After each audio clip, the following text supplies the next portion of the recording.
Hey, this is Richie with the Fan of Football 813 YouTube channel. Before we get started, I want to tell you that I started a Facebook group. Just go to Facebook, Fan of Football 813. Check us out there. Link will be in the description along with all the other things. You guys know how to internet. This is my week 4 college football reviews. Go check out our picks for the NFL and college football and my previews for next week. But let's just jump right in, starting with the Thursday night game. The Temple Owls took on the Tulsa Golden Hurricane, and the Temple Owls, after a rough start at the beginning of the season, they bounced back nicely. They got a win. They won 31-17. Offensively, they didn't do a whole lot. Their running back, Reichwald Armstead, ran for 108 yards and a touchdown. Their quarterback had a touchdown, even though he played poorly. He was only 7-20 with a pick. But Temple Owls defense showed up. They had 3 interceptions on the game against Tulsa. They had a pick six, they had a fumble return for a touchdown, and really that was the difference in the game. The Tulsa running game did run for over 208 yards as a team. Corey Taylor II had 96 rushing yards, but it was really just it was Temple's game there. The Friday night games. Alright, the Penn State Nittany Lions, they took on the Illinois Fighting Illini, and this game was actually close. The first half it was only 21-17. The beginning of the second half, Illinois took the lead, 24-21, but then it was just all Penn State from there as they won 63-24. Quarterback Trace McSorley for Penn State put himself up for a Heisman candidate. He had 3 touchdown passes, 160 rushing yards. He ran for 92 yards rushing, but really for the offense it was Miles Sanders at running back. He had 22 carries for 200 yards and 3 rushing touchdowns himself. The Illinois, they had their quarterback, MJ Rivers. He was okay, 17-28, 149, a touchdown, a pick. They ran for 245 yards as a team. They kept it close for a while. But really, it was Penn State's game in the end, and it's setting them up for a huge showdown next week against Ohio State, which I will break down later in my previews. Alright, going to the next game on Friday night was the UCF Knights taking on the Florida Atlantic Owls. Now, UCF won this game 56-36. Florida Atlantic has a good offense as well. They have one of the best running backs in the country in Devin Singletary. The game was kind of back and forth for a while. UCF went up 14-0. FAU came back up 17-14. UCF went up 21-17 at half. And then UCF kind of went on from there as Mackenzie Milton, the quarterback for UCF and a fringe Heisman candidate, maybe not so much anymore, but he had a really good game. He passed for 306 yards and 3 touchdowns. He ran for 81 yards and 3 touchdowns, and they also had a pick 6 on defense. He ran for 239 yards as a team. Florida Atlantic, their quarterback didn't play very well. Chris Robinson, he was 13-26. He threw 3 interceptions, but Devin Singletary, that running back, he had 131 yards rushing and 3 touchdowns in that. But UCF was able to get away with the win, and they play Pitt next week, which I'll break down later. The final game for Friday night was USC Trojans against the Washington State Cougars. And this was a game I was kind of excited about. I picked Washington State for the upset. I was telling everybody about the quarterback for Washington State, Gardner Minshew, who was a transfer from ECU, East Carolina. And he had a great game. They only lost 39-36. It was a close back and forth battle. Really fun to watch. USC, their quarterback, he's a freshman, JT Daniels. He had his best game of the season in his young career so far. He passed for 241 yards and 3 touchdowns. But Gardner Minshew, Washington State, he was 37-52, 344 yards, 3 touchdowns, 0 interceptions. Easop Winston, one of their wide receivers, had 6 catches, 143 yards, and 2 touchdowns himself. But USC, they just found a way at the end to get it done, and they had the lead and they won. But this was kind of a precursor to the weekend. The weekend, there were a lot of really gutsy, close games, some high scoring, some not. There were a lot of upsets, there were a lot of near upsets, there was just kind of a lot of heartbreakers, and for Cougars fans, this was one of them. Because Washington State, they had a lead early and they looked really good, but USC ended up with it.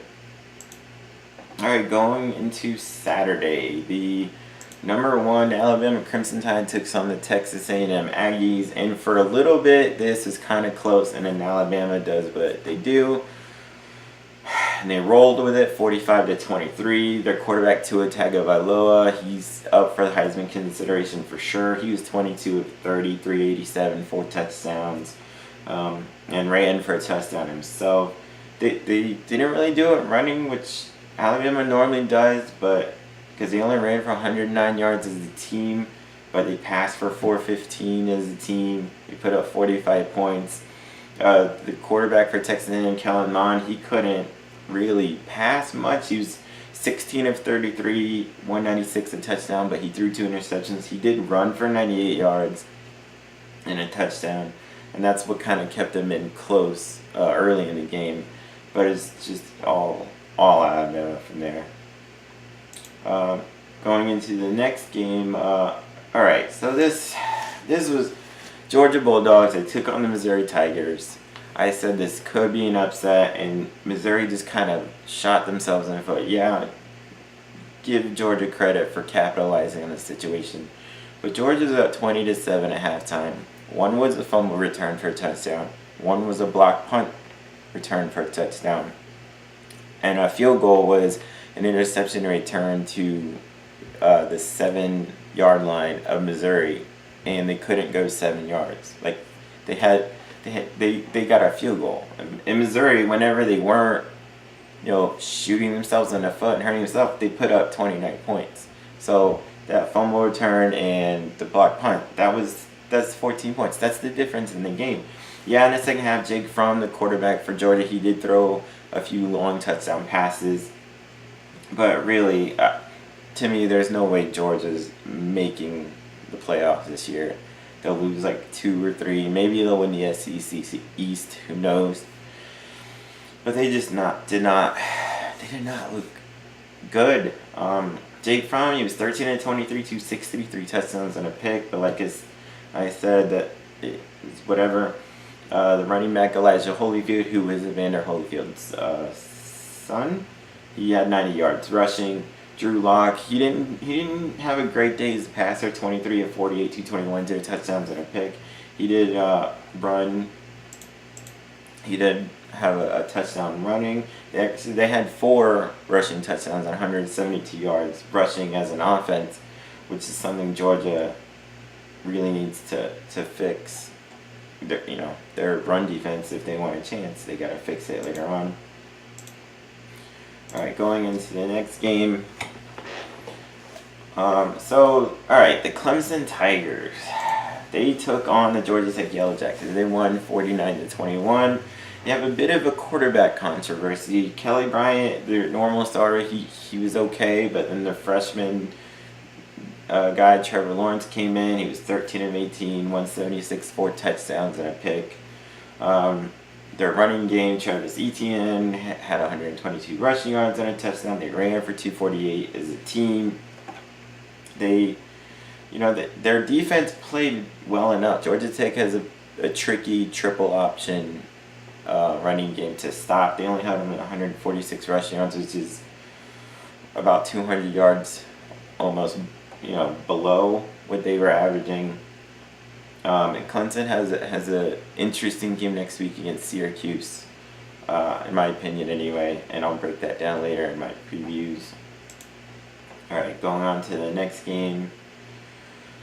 Ohio State, they took on the Tulane Green Wave, and Ohio State, their quarterback Dwayne Haskins, to me, he's definitely up there for the Heisman. They won 49-6. They're setting up for a big showdown against Penn State next week, which I'll break down in my previews. Dwayne Haskins, he's 21 of 24 for 304 yards and 5 touchdown passes. That's the second time this year he's had more touchdown passes than incompletions. So if you can keep that up, that's unbelievable. Those are unbelievable numbers. And if he can do that against Penn State, then watch out for Ohio State. Their receiver Paris Campbell had 8 receptions, 147 yards, and 2 touchdowns. Tulane didn't really do a whole lot. I mean, their quarterback, yeah, he had 8 completions, but it was for 141 yards. So they were kind of able to get a few, big plays here and there. But it was Ohio State. Urban Meyer was his first game back from suspension as the head coach for Ohio State. They built a big lead early. They were at 42-6 at halftime. So they were able to roll from there. So going into the next game, now here is one of the almost upsets. The Army West Point Black Knights. They took on the Oklahoma Sooners. Army had the ball for over 40 minutes. They took them to overtime. They could have won it. They threw an interception late in the game as they were driving for a potential game-winning field goal. Kyler Murray, he's another maybe Heisman candidate, even though they didn't have the ball for very long. He was 11 of 15, 165, 3 touchdowns, and he ran for 71 yards and a touchdown. Their running back, Trey Sermon, who's filling in for their injured running back, Rodney Anderson, he had 18 carries, 119 yards. The running game for Army is really what kept them in it. They ran for 339 yards. Their quarterback, Kelvin Hopkins, ran for 102 yards and a touchdown. Kel Walker ran for 80 yards. Anna Wolf ran for 71 yards. They only lost 28-21 in overtime. So that was Army looks to be really, they'll be tough. Oklahoma's one of those games you're like, I'm glad I got out of there with that one. Yeah, so the Oklahoma Sooners, they had 2 linebackers in their game against Army. Keith Murray had 28 tackles, which is officially an FBS record. But they've only kept those stats since the year 2000 with the tackling. And they had another linebacker, Curtis Bolton. He had 23 tackles. So that's like, I mean, basically, if you get 10 tackles a game, that's seen as like a great game. They had 23 and 28 each.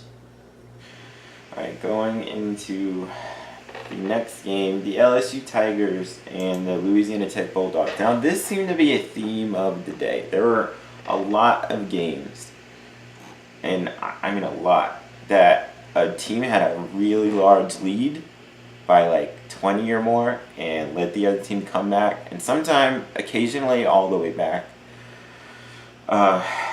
But at least come back to make it in when they should have. The LSU Tigers beat Louisiana Tech 38-21, but LSU was up 24-0. And then it was 24-21, and then LSU was able to put it away a little bit behind their running game. Their quarterback, Joe Burrow, he finally completed above 50% for 191 yards. He didn't turn over. He didn't throw a pick. He didn't really do much. He was kind of out there. The running backs for LSU, they were the ones that won it. Clyde Edwards-Helaire had 136 yards and 2 touchdowns. Nick Brossetta had 78 yards and 3 touchdowns. That's 5 touchdowns. That's 35 of the 38. That was all of them. The Louisiana Tech Bulldogs, to their credit, their quarterback, Ja'Marr Smith, he is 27 of 50, 330 yards, 3 touchdowns and a pick. He brought them back in that game. Adrian Hardy, their wide receiver, 10 receptions, 181 yards, and 2 touchdowns. So maybe Louisiana Tech showed something to exploit in LSU secondary, which is normally strong. Maybe that's something the LSU's opponents here going forward can look at. Who knows? Maybe it's just an aberration. Louisiana Tech should be a good team in this USA, though. Alright, going into the next one. Alright, this was a bit of a heartbreaker. I'm a Gator fan. I'm from Florida, but I did live in Eugene, Oregon for a little while, so I'm kind of a Ducks fan as well. When they had a game against the Stanford Cardinal, it was a great game. It's gonna end up being a classic, just not one that you want to remember as Ducks fans. They were up 24-7. They were going in they actually scored what they thought was a touchdown to put them up potentially 31-7. But as the guy was running into the end zone for the score, his leg hit the pylon while the ball was still out, which is out of bounds. So it was out of bounds at the 3. But that overturn of the touchdown, which they originally called, that was the change in the game. The next snap, it went over the quarterback's head. Stanford returned it 80 yards for a touchdown. They held Oregon their next drive. Then they scored a touchdown to go down 24-21. With under 5 minutes, Oregon did score to go up 31-21. Then Stanford scored again. It was 31-28. And then here's where the crucial part came in. It was 3rd and 4. Oregon had the ball with 50 seconds left. All they had to do, if they could get a first down, the game was over. The running back for Oregon stretched the ball for the first down. He got it. It would have been a first down, but he fumbled it. Stanford got it. They were able to go down, get the tying field goal, send it to overtime, tie it at 31. Stanford scored first to go up 38-31, and Oregon couldn't score. And so Stanford won 38-31 in overtime, and it was just Oregon. They ran up and down the field on Stanford's defense. They were, in my opinion, they were the much better team. But sometimes that's just the ball bounces in weird ways. The stats: Stanford, KJ Costello, 19-26, 327, 3 touchdowns, no picks. Bryce Love, at running game, he ran for 89 yards and a touchdown, but he hasn't really broken out. He hasn't done a whole lot. The quarterback for the Ducks, who might be one of the top pick in next year's draft, he was 26-33, 346 yards, a touchdown, a pick. CJ Verdell, their running back, had 20 carries for 115 yards and a touchdown. Dylan Mitchell, their wide receiver, had a game of games. 14 catches, 239 yards as a receiver. But it wasn't enough. Alright, the next game, I had this wrong. Notre Dame against Wake Forest. I picked Wake Forest for the upset. Notre Dame had been sucking all year. They look shit on offense. Their defense is good. But they kind of put it all together. They won 56-27. Their quarterback, Ian Book, and maybe he's the answer. They kind of went back and forth between him and Brandon Wimbush. He came in. He started. He was 25-34, 325, 2 touchdowns. Ran for 43 yards and 3 touchdowns. They ran for 241 yards as a team. Wake Forest, they did put up 27, but it was never really close. Notre Dame kind of took control for a while. Wake Forest did run for 259 yards of offense, and Notre Dame plays Stanford next week, which will be an interesting game. I'll break that down later in my previews. But Notre Dame had this one, and they won. All right, the next game.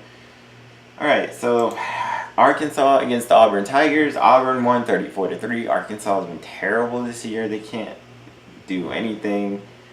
Their quarterback, Ty Storey, was 13 of 31. It's terrible.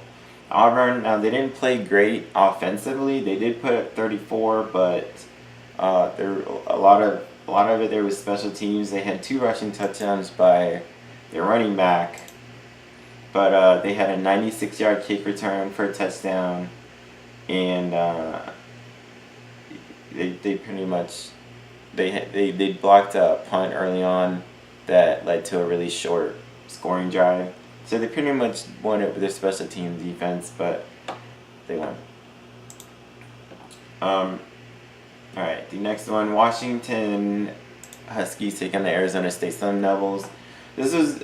Washington won 27-20, and it's about as close as I thought it would be. I thought Arizona State maybe could upset them, but quarterback Jake Browning for Washington, he had a good game, especially early on, to kind of set the tone. He was 15-22, 202 yards, 3 touchdowns, but he didn't turn it over, no interceptions. Which the last few years he hadn't been turning it over, and early on this season he kind of had been, and he was getting on to himself about it. But he was able to take care of it. The running game for Arizona State's kind of what kept him in it. Benjamin ran for 104 yards and a touchdown. Their quarterback had a touchdown running. but he didn't do a ton passing, only 104 yards passing. They held wide receiver and N'Keal Harry to 5 catches for 20 yards, and he's one of the best receivers in the country. So Washington's defense really stepped up. Myles Gaskin had 86 yards rushing. So, Washington was able to come out with that win. Alright, so the next game, West Virginia, they took on Kansas State Wildcats, and West Virginia won 35-6. Will Grier, he's up there for the Heisman. He was 25 at 35, 356 yards, 5 touchdown passes. He did throw 2 interceptions, which he got to clean up, but he had a great game. Marcus Sims, wide receiver, 5 catches, 136 and a touchdown. David Sills, the fifth, who last year had 18 touchdown receptions. He had 10 catches, 73 yards, and 3 touchdowns. And they take on Texas Tech next week, which I can't wait for that game. That's going to be passing all over the place. Both quarterbacks, with the way they're going, should have 5 touchdowns. And I'll talk more about Texas Tech when we get to them. They had one of the upsets of the year, or of the day, yesterday. Kansas State, statistically, they didn't do a lot. Isaiah Zubair is pretty much all they had. He had 10 catches for 133 yards. I kind of feel bad for him. He's kind of wasting his talent, that receiver over there. But, whatever. Alright, next game going in. Alright, this was the shocker of all shockers of maybe the year. It's a young season, but Old Dominion, they were 0-3, playing number 13 Virginia Tech. Old Dominion won 49-35. Not only did they win, they had 632 yards. Let me tell you this, Virginia Tech, they have a defensive coordinator named Bud Foster. He's been their defensive coordinator for 25 years now. One of the best to ever do it. Hall of Fame coach as an assistant. He had his opportunities to head coach many times, but he wanted to stay in Virginia Tech. Normally, they have one of the best defenses in the nation every year. The 632 yards that Old Dominion put up is the most a Bud Foster-led Virginia Tech defense has ever given up under him. The quarterback for Virginia Tech, Josh Jackson, he did get hurt, but it was more their defense could not stop. Blake LaRussa, the quarterback, he came off the bench and was 30-49, 495 yards, 4 touchdowns. Running back Jeremy Cox had 20 carries, 130 yards, and 2 touchdowns. Wide receiver Travis Fulgham, 9 catches, 188, a touchdown. Jonathan Duhart, he had what ended up being the winning touchdown catch, 9 catches, 142, and 3 touchdowns. They're just moving up and down the field. It was back and forth a lot. It was pretty much tied all game until Old Dominion scored late to make it a 2-touchdown game. Josh Jackson, the quarterback, was 8-6. Quarterback for Virginia Tech was 8-16, 151, 2 touchdowns and a pick. Ryan Willis came in 9-18, 131, 1 touchdown.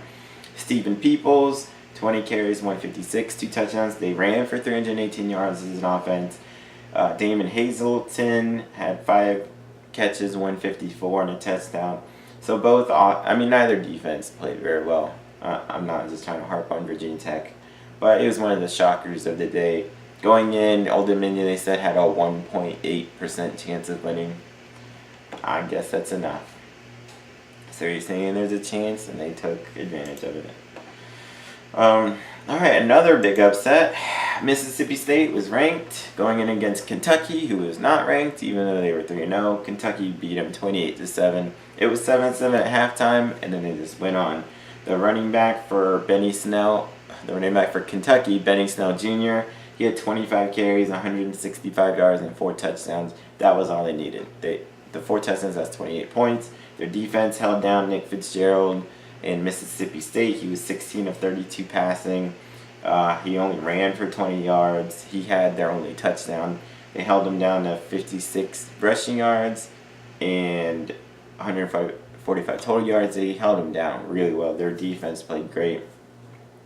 And just for a little bit of tidbit, Benny Snell Jr., his uncle was Matt Snell, who won the Super Bowl with the Jets at running back in 1970. For those who don't know, that was Super Bowl III. That was the famous Joe Namath, I guarantee game, and which, in my opinion, Matt Snell should have won the MVP. They gave it to Joe Namath because of name, but Matt Snell ran for 121 yards and a touchdown, and a low scoring win that they got.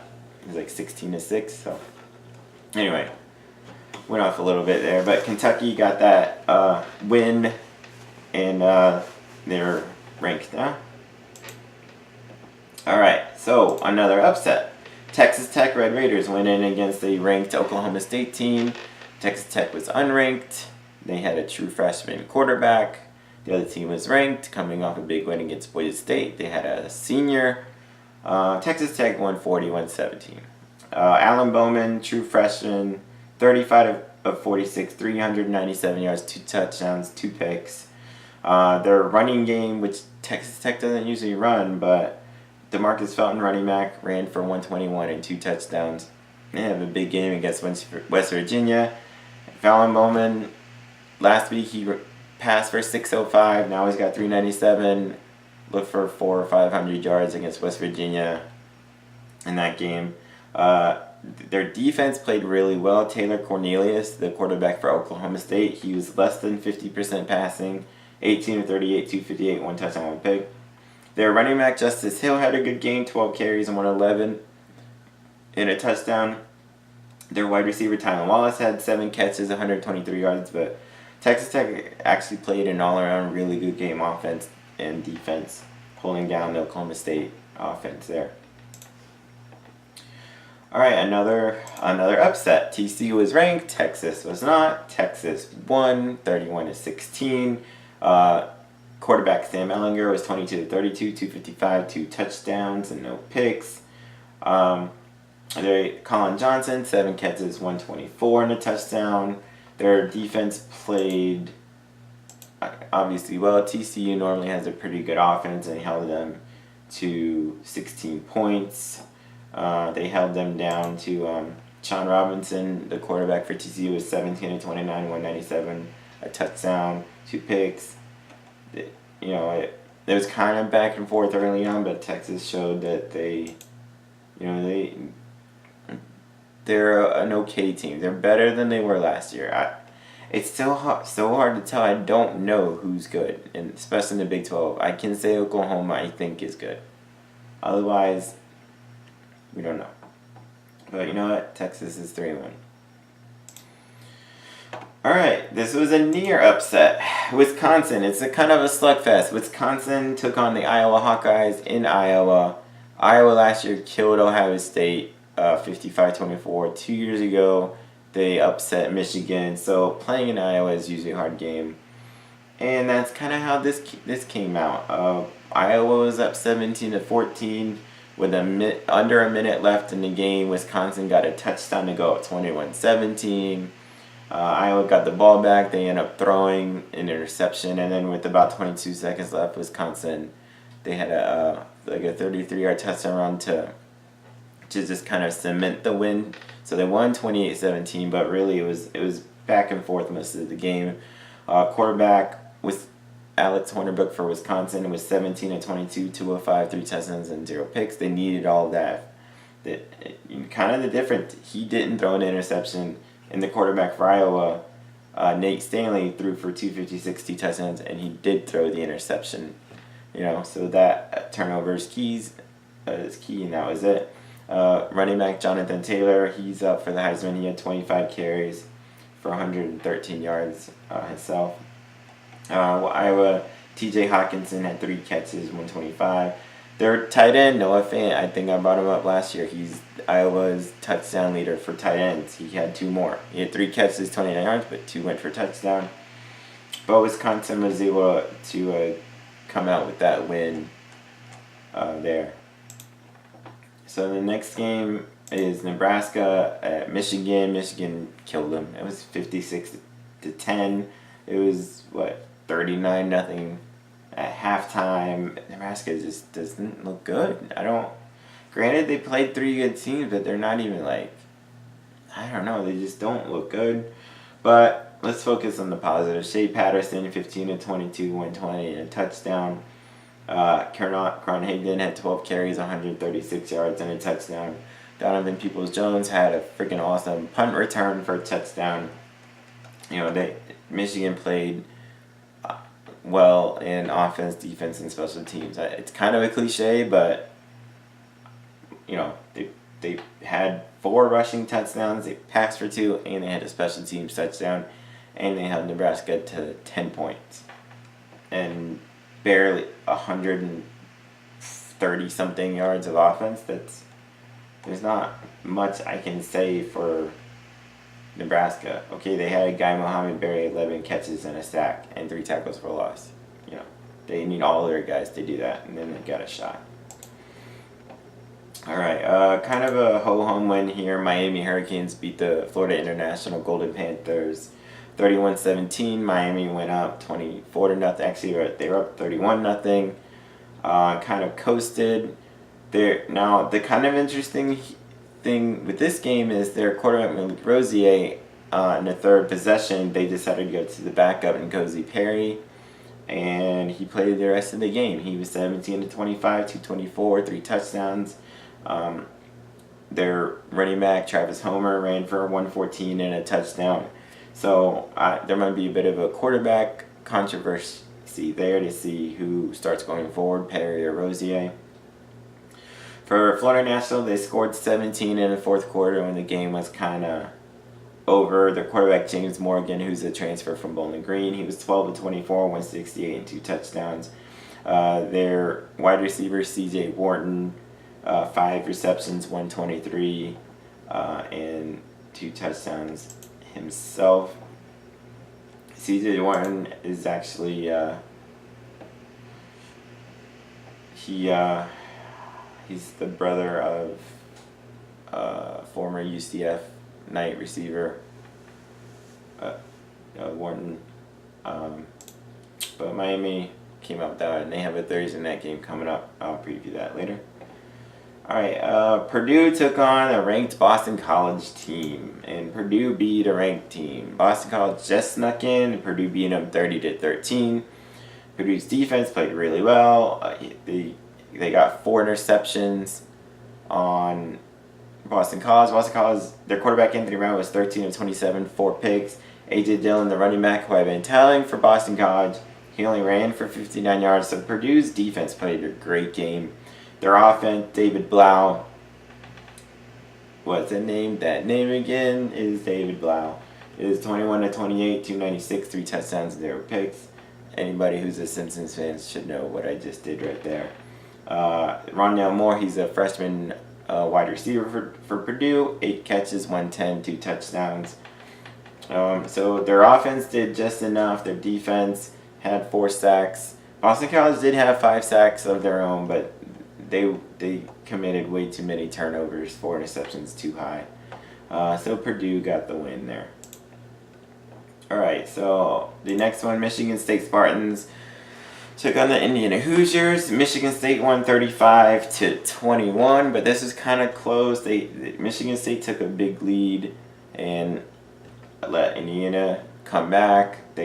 Michigan State had a few trick plays. They had a special teams play where their kicker actually scored a touchdown. They were trying for a short field goal, and they called a trick play where the holder flipped it behind his back to the kicker, and he got it and ran it in for a touchdown. They had an interception return for a touchdown as well. Michigan State did. So their offense played well enough. Their defense had a score. Their special teams had a score, which technically it was a run, but it was from the special teams. But Indiana was down, and they came back, and they made it a 28-21 game before Michigan State scored later to go up. But, I mean, the quarterback for Indiana, Peyton Ramsey, was 32-46, 272, 2 touchdowns and 2 interceptions, which is what hurt him. Walt Fillier, he's a wide receiver for Indiana. He had 13 catches, 148, and a touchdown. But Michigan State, Brian Lewerke, 14-25, 213, 2 touchdowns, 2 picks himself, and they won. Alright, the next one, sort of a ho-hum game as well. BYU, after just getting ranked, they took on 1AA McNeese State. McNeese State was up 3-0 in the first quarter, but then BYU poured on. They won 30-3. Tanner Mangum, at quarterback, he passed for 118 and a touchdown. They ran for 161 as a team. Lupini Katoa had 2 rushing touchdowns himself. This is just one of those games where, BYU, they just wanted to. They came off a high of upsetting Wisconsin last week. They want to make sure they didn't get anybody injured and that they didn't just deflate and fall back, because now they have a big game against Washington, the Washington Huskies, next weekend, which I'll break down later in my previews. All right, the next one, Ole Miss Rebels took on the Kent State Golden Flashes. There was a weather delay in this, and Kent State kept it close. It was 7-7 at halftime. Then Ole Miss, though, they did what they've been doing. They just poured on later. They won 38-17. Jordan Ta'amu, the quarterback for Ole Miss, passed for 442 yards, 2 touchdowns and a pick, and ran for a touchdown. The running back Scotty Phillips ran for 112 yards and a touchdown. One of the best receiving corps in the nation, DK Metcalf, 5 catches, 102. His touchdown is one of the best catches you might see all year. A.J. Brown, 7 catches, 96 yards. DeMarcus Lodge, 6 catches, 81 yards. To the credit of Kent State, Woody Barrett, their quarterback, who was a transfer from Auburn, he passed for 224 himself and ran for 53 yards and a touchdown. But Ole Miss proved to be a little too much in the end. So one of the pleasant surprises of the year, the Buffalo Bulls from the MAC. They took on the Rutgers Scarlet Knights and they throttled them. It was 42-13. It was 35-6 at halftime. Buffalo is actually 4-0 right now. The quarterback, Tyree Jackson, he passed for 263, 3 touchdowns. He did throw 2 interceptions, which he should correct, but he's the 6'7" quarterback that can just tower over. They had a running back, Jared Patterson, run for 104 yards and 2 touchdowns. One of the best wide receivers in the country, Anthony Johnson, he only had 2 receptions. One was for a touchdown. The other was to put him over 100 yards receiving. So he had 2 catches, 101, and a touchdown. Rutgers couldn't stop him. Rutgers couldn't even do anything on their own. They had... I don't even know what to say. They're just not very good. They started their freshman quarterback. He was 6 of 13 for 39 yards. They have a senior quarterback who isn't great, but he's been there and he's better than crap. I don't know what Rutgers is doing, but the Bulls 4-0 in Buffalo.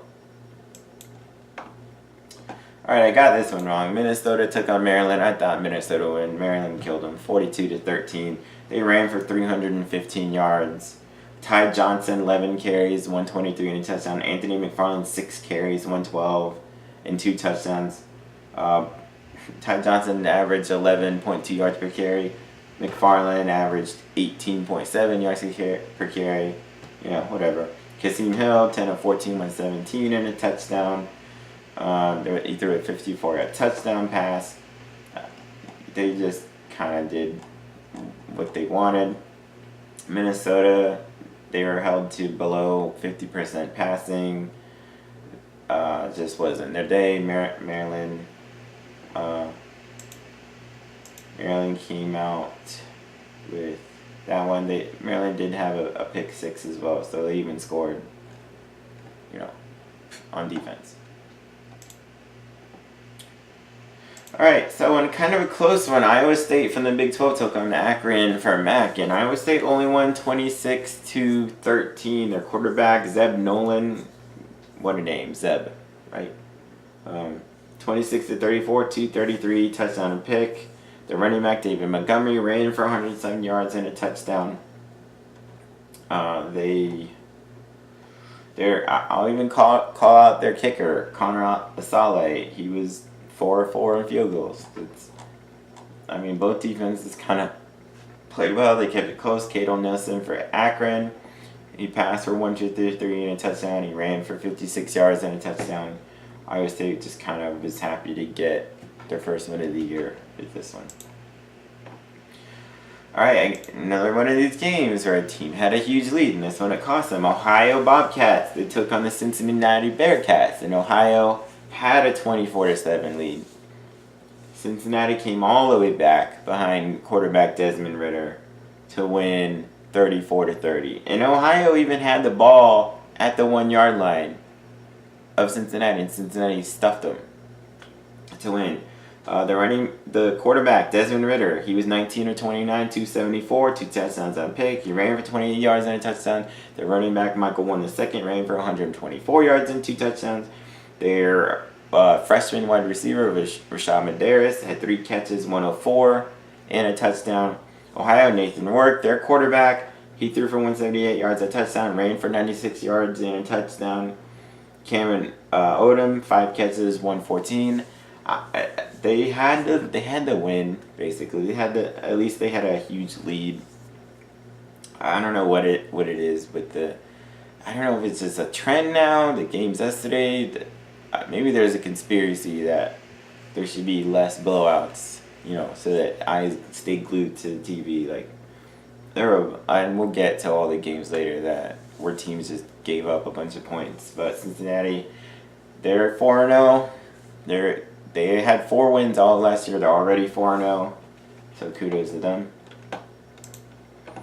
All right. Now, one of the most fun games of the day to watch, Toledo Rockets took on the Nevada Wolfpack. I thought it would be a shootout, and it was. Toledo won 63-44. It just went back and forth.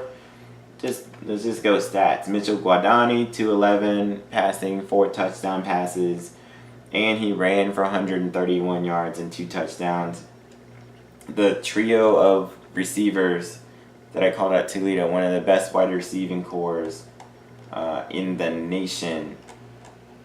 Deontay Johnson, he had 4 catches, 67 yards and a touchdown, and he returned a kickoff for a touchdown. And then Cody Thompson, he had 4 catches, 57 yards, but 3 of them were touchdown receptions. And then John Van Johnson, he only had 1 catch, but guess what? Went for a 38-yard touchdown. And then for Nevada, Ty Ganji, a quarterback, he was 29 of 50, 320, 1 touchdown, 1 pick.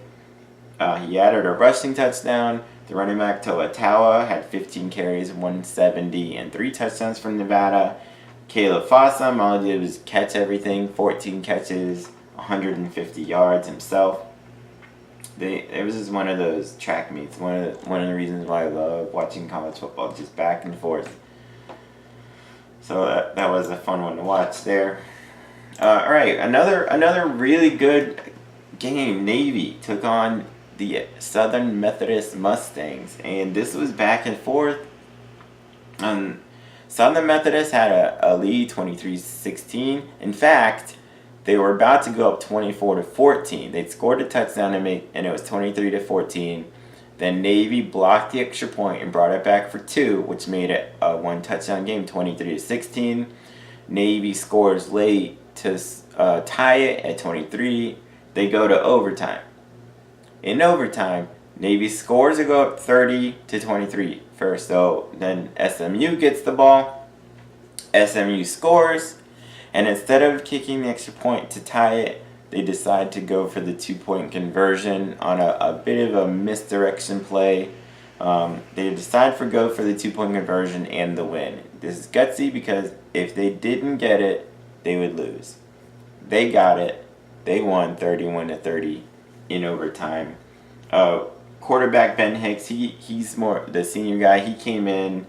He was 3 of 3 for 16 yards, even though William Brown played well himself, 21-29, 150 and a touchdown.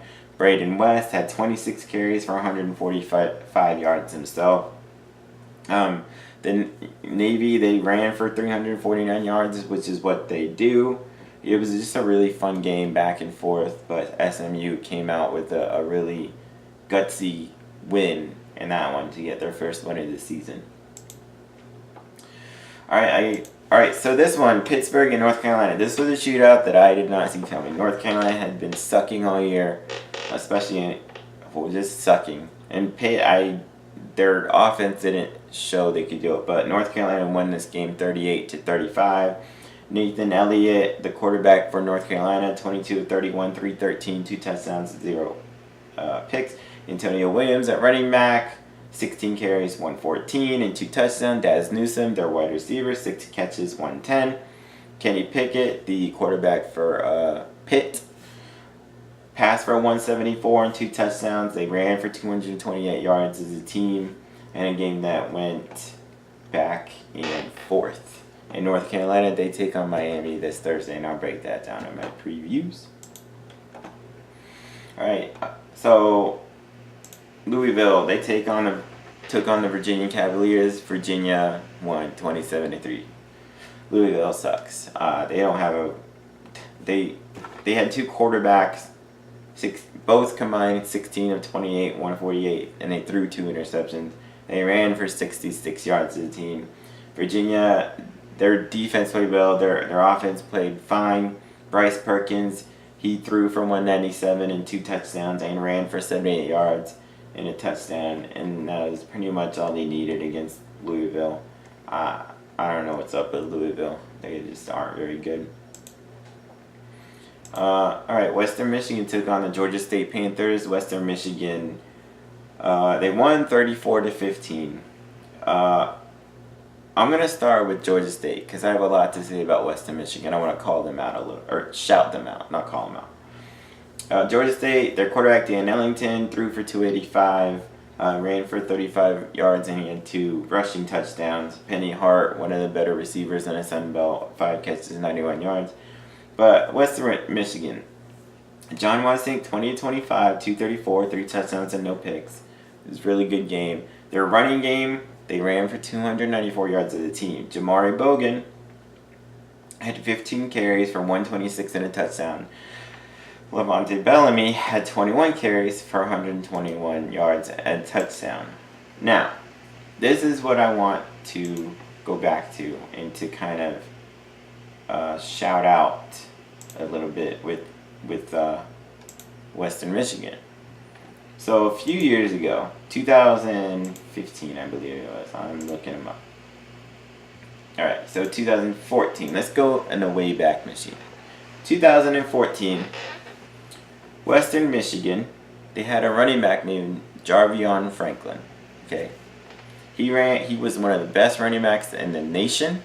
He ran for 1,551 yards and 24 rushing touchdowns that season, right? And I think he was a freshman or a sophomore. So go ahead a year, 2015, he gets hurt. He played a little bit, but they had a guy named Jamari Bogan, who I just mentioned a second ago, right? He fills in. He ran for 1,051 yards and 16 touchdowns. So then in 2016, you have 2 1,000-yard rushers come back. Jarvion Franklin took over. He ran for 1,353 yards and 12 touchdowns. Jamari Bogan almost hit 1,000. He ran for 923 and 8 touchdowns. And then last year, Jarvion Franklin had it pretty much all to himself when he ran for 1,228. So now that moves us to this year, and I've been wanting to call Jamari Bogan out, but their other running back, Levante Bellamy, he had a few 100-yard games himself. Jamari Bogan finally broke out last year. So basically you have a 1,000-yard rusher there. He nearly did it twice. And I just wanted to shout out, they have a really good running game with 2 really good running backs in Bellamy and Bogan. So they should help carry them pretty far on the MAC. Alright, so the next game is Miami of Ohio against the Bowling Green Falcons. Miami of Ohio won 38-23, and it wasn't even that close. They were up 38-0 or 38-3, or they were up a shitload, and then let Bowling Green pretty much come back.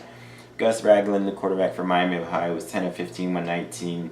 Alonzo Smith, he was their bell cow for the day. He ran for 164 yards himself. They were pretty much Bowling Green. They have a decent offense, but they couldn't do much. Daggy was 30 of 45, 237, 2 touchdowns. They scored a touchdown with no time left to make the score look closer than what it actually was. Western Kentucky beat Ball State Cardinals 28-20. This is kind of a back and forth thing. Stephen Duncan came off the bench for Western Kentucky. He was 12 of 16, 94 yards, 2 touchdowns, and he led them to the victory. Riley Neal for Ball State was 27 of 45, 285 yards and a touchdown. Riley Miller had 8 catches, 112. Corey Lacanaria had 8 catches, 99. But that was Western Kentucky. They got their first win of the year with that one. All right, this one was an upset. 1AA Illinois State took on the Colorado State Rams, who the past years they've been one of the best teams in the Mountain West, and I was kind of calling them out earlier this year. Their offense is good, and they sucked, at least yesterday. Illinois State won 35-19, and it wasn't even that close.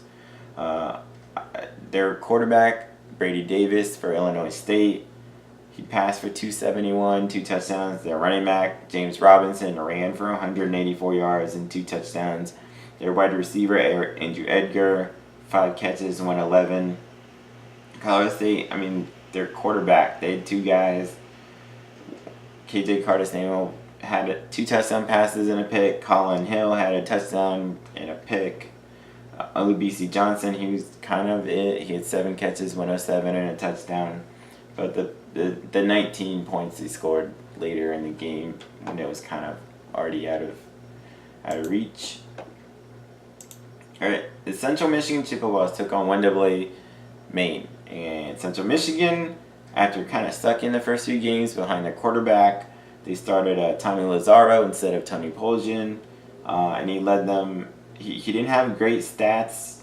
He passed for 82 yards and a touchdown. He ran for 44 yards and a touchdown, but they won 17-5, which this is kind of go into this. I know my brother knows this. A few years ago, I was hanging out. We were watching football, and I went to get something to eat, and my brother was like, look at this, and I was like, oh, hey, what's the score? And he goes 17-4, and it took me a second, and I was like, wait a minute. It's a doable score, but it's a very awkward and unlikely score. So ever since then, he and I have been waiting for a score to end 17-4. This game was 17-5.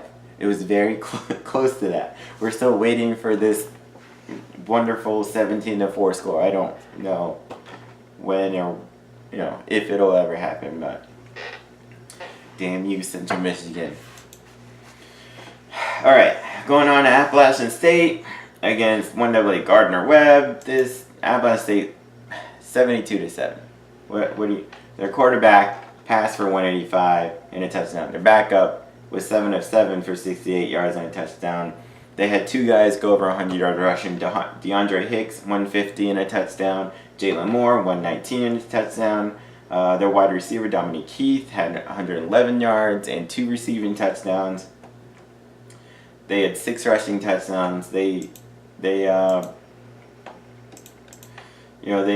a blocked punt return for a touchdown. They had a punt return for a touchdown. They pretty much just went up and down their bench, and they were like, hey, you guys want to go score a touchdown? Go ahead.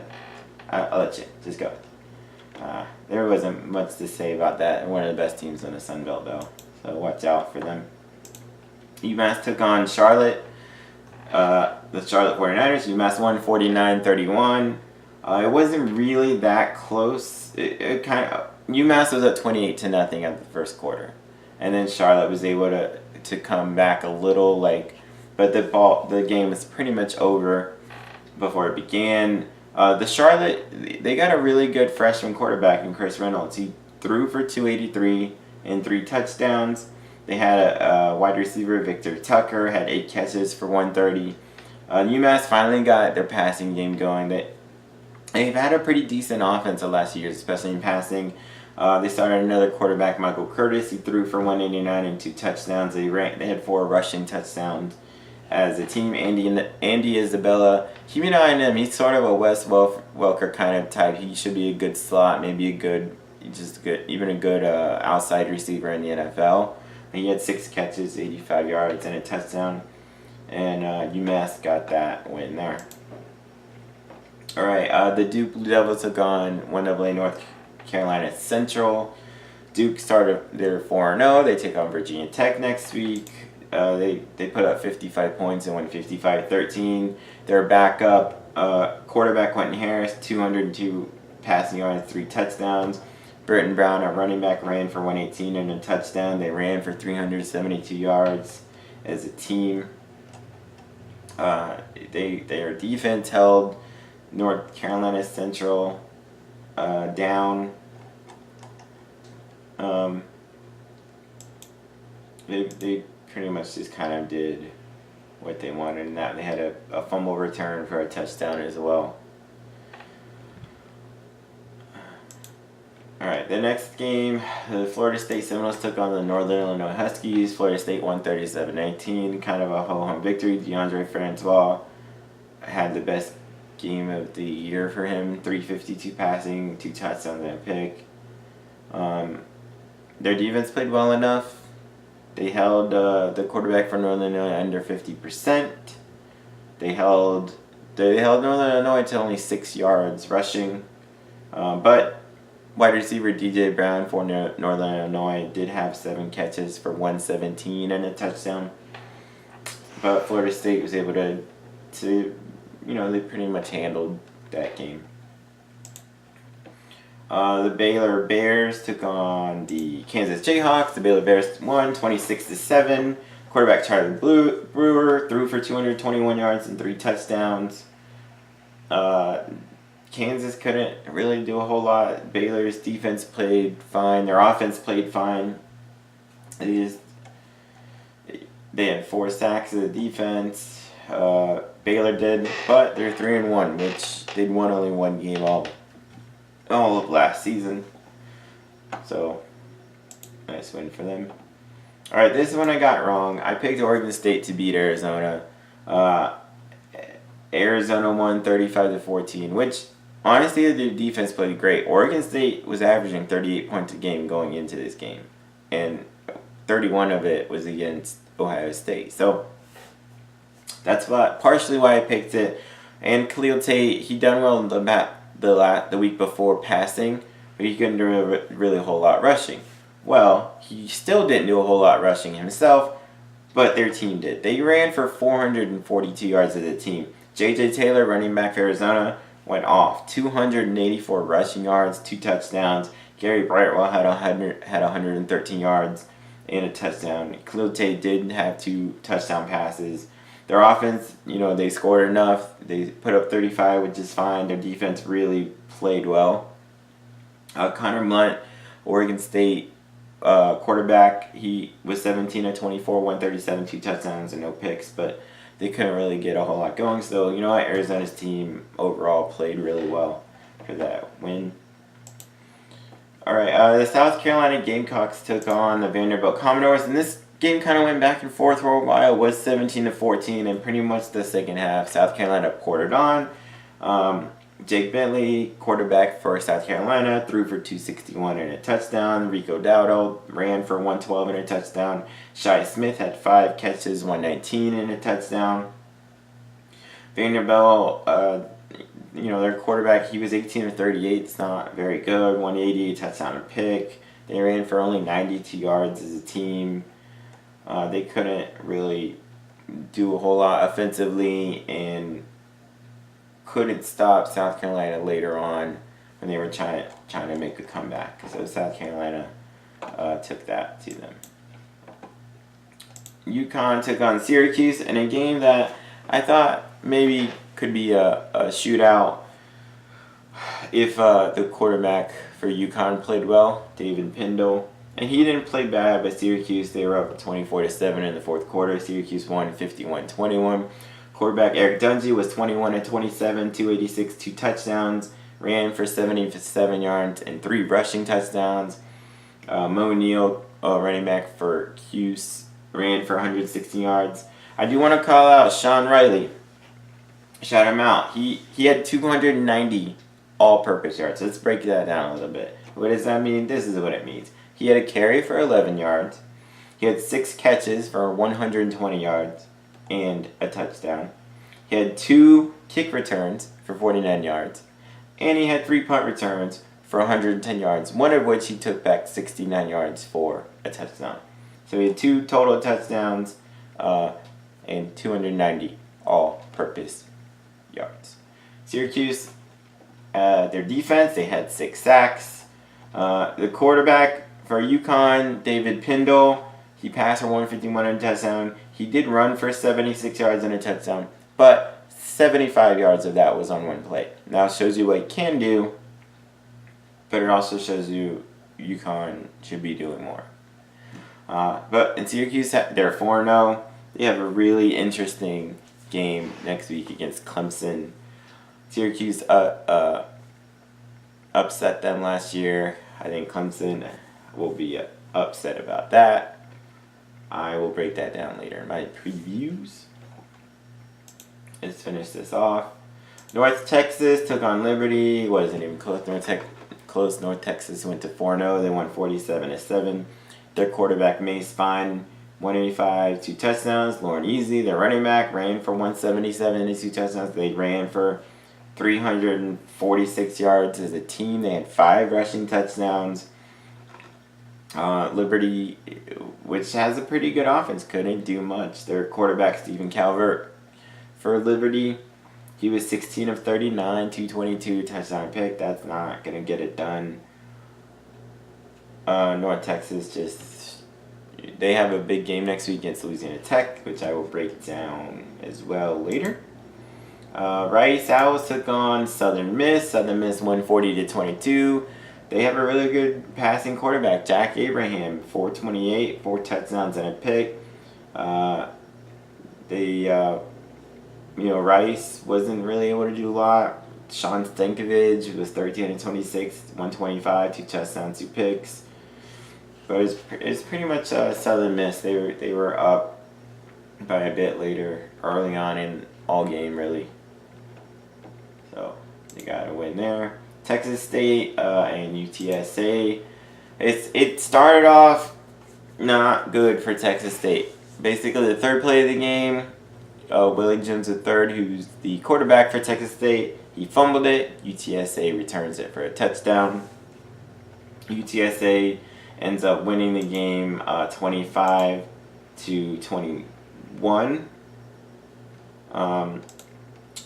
Cordell Grundy, quarterback for UTSA, 127, a touchdown. They ran for 145 yards as a team. They played good defensively. They held Texas State to only 26 rushing yards. But Tyler Vitt for Texas State, he passed for 192, 2 touchdowns, but he threw 2 interceptions, which cost them later. Texas State, with their wide receiver, Keenan Brown, did have 9 catches for 124 and a touchdown. But UTSA ended up with that victory there. Alright, so this was another game. UNLV and Arkansas State. UNLV was down 19-7. Arkansas State had a 19-7 lead. Justice Hanson threw for 199, 3 touchdowns. They ran for 197 as a team. They let UNLV come all the way back. UNLV was up 20-19. Then late in the game, Arkansas State scored a touchdown and a 2-point conversion to go up 27-20, and they won. But I don't know what's up with these teams, letting teams come back. The quarterback for UNLV, he was terrible passing. 5 of 21, 23 passing yards, 0 touchdowns, 3 interceptions. He did run for 181 yards and a touchdown, and Lex Thomas ran for 82 yards and a touchdown. But he didn't do it passing. They did it running. But Arkansas State, they were using one of the better Sun Belt teams. They're 3-1. They were one of those teams. They let the team come back, but fortunately for them, they came out with the win. So maybe they can learn from that. All right, the Coastal Carolina Chanticleers took on the Louisiana Raging Cajuns, and Coastal Carolina they won a pretty close game. They won 30-28, but again, they were up 23-7. They let Louisiana come back, It was 23-21 at one point. Coastal Carolina, their backup quarterback, he threw a touchdown pass later to put them up 30-21. Louisiana scored again late to make it a 30-28 game.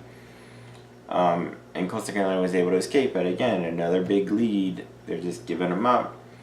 Coastal Carolina, their backup did come in, but he's just a really good freshman. They used both their quarterbacks. Kelton Anderson was 7 of 11, 104 and a touchdown. Bryce Carpenter was 5 of 5 for 82 yards and a touchdown. Marcus Allo, who's a transfer from Boston College, he ran for 96 yards and 2 touchdowns.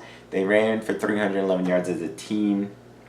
Louisiana Raging Cajuns, they didn't do a whole lot passing, but it was more their running. They had 2 guys over 100 yards. Raymond Calais, 5 carries, 108 and a touchdown. Trey Ragus, 15 carries, 103 and a touchdown. But Coastal Carolina ended up winning. Troy, 35-27. They were up 35-7. I don't know how many times I gotta come over. It was a theme of the day, guys. I don't know how to say this. Again, Troy was up 35-7. They had a 28-point second quarter. Their quarterbacks, they had 2 quarterbacks. They were combined 20-21 in the first half. They ended up 27 of 32 overall. Caleb Barker, 23 of 28, 273, 2 touchdowns. Sawyer Smith, 4 of 4, 56 yards and a touchdown. They were great. Now go to Louisiana Monroe. They have a Caleb with a C. C. Caleb Evans, 29 of 48, 290, 2 touchdowns a pick. He ran for 101 yards. He brought him almost all the way back, but Troy ended up with the win there, 35-27. I don't know. Maybe they'll see this video. Come on, NCAA guys, get your defenses together. Once you have a big lead, you can't just stop. You play. What did Herm Edwards say? You play to win the game. I don't know. All right, NC State took on Marshall. NC State won this one 37-20. The quarterback for NC State, Ryan Finley, he's a NFL prospect for sure. He was 23 of 43, 77 and a touchdown. Kelvin Harmon, a wide receiver, had six catches, 150. They had a pick 6 late. Quarterback Isaiah Green for Marshall, he was 22 of 43, 270, a touchdown. He threw 2 picks. Keon Davis had 6 catches, 99 yards. They had a fumble. I gotta look this up. I think they had they had a fumble return for a touchdown later that kind of brought them back a little bit. I guess I could even point that out to this one. NC State was up 23-7, but it got close because of the fumble return Marshall got later to make it 23-17, but then NC State just, once they got it back on offense, they put it back. So, all right, the Florida Gators and the Tennessee Volunteers. This was a romp. The Gators went into Neyland Stadium. They put up 47 points, which is the most the Gators have ever scored in Knoxville. Now, granted, it was due a lot. Tennessee turned it over 6 times. Six times. The offenses were really, really even. In fact, Tennessee had more first downs than the Gators. The yardage was 387 and 364 in favor of the Gators. It was about even. The Gators had 10 penalties, which is way too many. But the 6 turnovers is what really did it. Felipe Franks, the quarterback for Florida, he was only 9 of 18, but 172, 3 touchdowns. He ran for a touchdown as well. Jordan Scarlett, 11 carries, 77 and a touchdown. Damian Pierce, 7 carries, 63 yards and a touchdown. They had a long touchdown pass to Freddie Swain. They held Jarrett Garantano to only 7 of 18. Picked him off twice. Tennessee ran for 156 themselves, which is okay. But really it was, the Gator defense did force turnovers, but Tennessee, this was kind of the play. summarized how Tennessee's night went. At one point, the Gators were up, I believe, 23-3. The Tennessee Volunteers went for it on 4th and inches. They threw a pass. Guy is wide open. He's running down the field. He's about to score a touchdown. The cornerback for the Gators, C.J. Henderson, he chases him down, and right before he's about to cross the goal line, he hits him hard enough. It jostles the ball loose. The ball goes through the end zone for a touchback, which is a turnover, which means it goes to the Gators then. So they were inches from scoring a touchdown that, who knows, maybe would have brought them back in this game. It didn't. Gators go on to win. And they have a big game next week against Mississippi State, which I will break down in my previews later. All right, New Mexico State. They took on the UTEP Miners, who have now lost 16 in a row. New Mexico State won 27-20. This was actually like UTEP actually, they only lost by a touchdown, and really they very easily could have won. New Mexico State blocked a punt that they returned for a touchdown, and they had a fumble return for a touchdown. So pretty much, if UTEP doesn't shoot themselves in the foot, they win. But that's part of why they lost 16 in a row. Josh Adkins, the quarterback for New Mexico State, he was 9 of 18, 156 and a touchdown. Christian Gibson ran for 103 yards for them and a touchdown. UTEP, I'll shout their running game. They ran for 235 yards. Quadrez Wadley had 20 carries for 111 yards. Their quarterback, he had a good game. Kay Loxley, 10 of 16, 194, touchdown and pick, and he ran for 64 yards and a touchdown. So it seems like maybe they're slowly putting pieces together there for UTEP, but not close enough yet. All right, ECU Pirates took on the USF Bulls. This was kind of an ugly game. ECU and USF both usually have pretty good offenses. Both played good defense, not great on offense. USF came out with the victory, 20-13. ECU went down first and scored. Blake Barnett, the quarterback for USF, had a rushing touchdown, made it 7-6. Then they scored on a long touchdown pass, a 66 yards touchdown pass. Blake Barnett to Darnell Solomon to go up 13-7. They had the extra point blocked. They went in at half as 13-10. And then at one point it was 13-13. And actually what sealed it was running back Jordan Cronkright, who is a transfer from the Florida Gators. He had not a walk-off, but he had the 80-yard touchdown run that won the game for them, 20-13. He had 15 carries, 129, a touchdown, and one touchdown being the 80-yarder that won the game for them. Blake Barnett, he was okay, 12 of 20, 181, one touchdown. He had the other rushing touchdown. He didn't throw an interception. Their defense actually held them. Now I will say this: a lot of people don't realize this. South Florida has now scored 20 or more points in 34 consecutive games, which is the longest active streak. And I'm trying to find what the actual record is for that. Not sure, but it's a streak that lives on for another week. All right, Texas Southern 1AA taking on Houston. Houston dropped 70. They won 7-14. Quarterback De'Aaron King was 20 of 25, 200 yards and 3 touchdowns. Backup Clayton Tune was 12 of 23, 186 yards and 2 touchdowns. Running back Kellen Walker ran for 105 and a touchdown. They had 5 rushing touchdowns themselves. And they just kind of did. They were another one of those guys. They were like, hey, you guys in the stands? You fans in the stands? You want to score a touchdown? Come on. Let's go down. All right, USA took on Memphis. It was a bit of a shootout. Memphis Tigers won 52-35. It pretty much went back and forth. Brady White, quarterback for Memphis, 22 of 29, 292, 2 touchdowns. Darrell Henderson, he does what he always does, one of the best backs in the country, and you guys don't even know about him. He ran for 188 and 2 touchdowns. They ran for 5 as a team. DeMonte Coxey, 8 receptions, 113 and a touchdown. And I'll shout out South Alabama. South Alabama did put up 35 themselves. Evan Orth, 24-32, 360, 3 touchdowns, no picks. Jamarius Wade, 10 receptions, 185, and a touchdown. But Memphis, they started 3-1. They put up 52 there, and they won that game.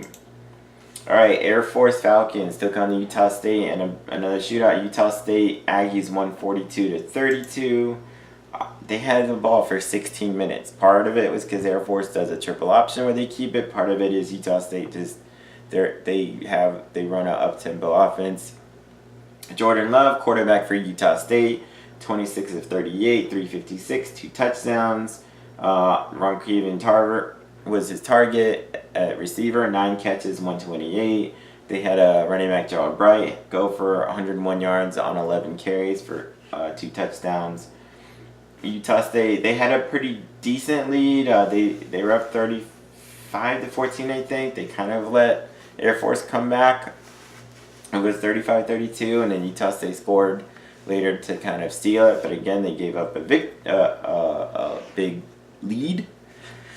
Air Force, though, they ran for 323. They had a fumble return for a touchdown, which kind of was what brought them back a lot closer, but Utah State came out with the victory there. So, Eastern Michigan, they took on the San Diego State Aztecs. San Diego State Aztecs won in overtime, 23-20. It was a fun game to watch. San Diego State, their running back, Jawan Washington, who I've been calling out, he ran for 61 yards, but then he got hurt. He missed the rest of the game. Although, from what I've read, they said he should be okay. But they just kind of plug in running backs. Their backup, Chase Jasmine, he ran for over 100 yards last week. He ran for 94 yards in this game. Quarterback Ryan Agnew had a 176 passing, 2 touchdowns, and a pick. And John Barron II, he had the game winner in overtime. He was 3-3 of field goals. Eastern Michigan got the ball first in overtime, and their quarterback Mike Glass III threw an interception, which San Diego State was then able to use to get the winning field goal. I just want to, this I'm going to call out. This is not a shout out. I was watching the game. One of the commentators on CBS Sports Network kept calling Eastern Michigan Eastern Washington, like multiple times. You're doing a game. That's your job. How do you not... Like, yeah, I understand you make one mistake, then somebody corrects you and tells you, hey, this is Eastern Michigan. But he kept saying Eastern Washington. Do your job, whatever. Alright, final game of the night. Duquesne, Wonderblade took on Hawaii. And I've been tatting up this quarterback, Cole McDonald, for Hawaii. And going into the game, he had not thrown an interception all year. First drive, he drives him down and he throws the first interception he's thrown all year. And Duquesne ends up scoring their first 2 drives. They take a 14-0 lead. But then all Cole McDonald does is throw 3 more touchdown passes by halftime. Hawaii won 42-21 with Cole McDonald going 24-40, 273, 5 touchdown passes to the wind interception. They even ran it. Dayton Furuta ran for 114 yards. JoJo Ward, 6 catches, 89, and touchdown. John Ursua, one of the best wide receivers in the country, 5 catches, 77 yards, 2 touchdowns. They once they kind of got that out of their system, they were able to roll from there. I mean, yeah, he had the 5. He had the touch. Cole McDonald finally threw that interception, but he's got 20 touchdown passes to 1 pick. I think most teams will take that. Let's see if he can. And he's completing, it's in a passing offense. He's completing 66%. That's crazy. All right, well, that does it with my week 4 reviews. Watch out for my week 5 previews. Go share this video with people. Like it. Comment, ask me questions. I like breaking this stuff down. I like answering the questions. We have a Facebook group, like I said in the beginning of the video. Go to all our stuff, our Twitters, and whatever the thing we do. Peace.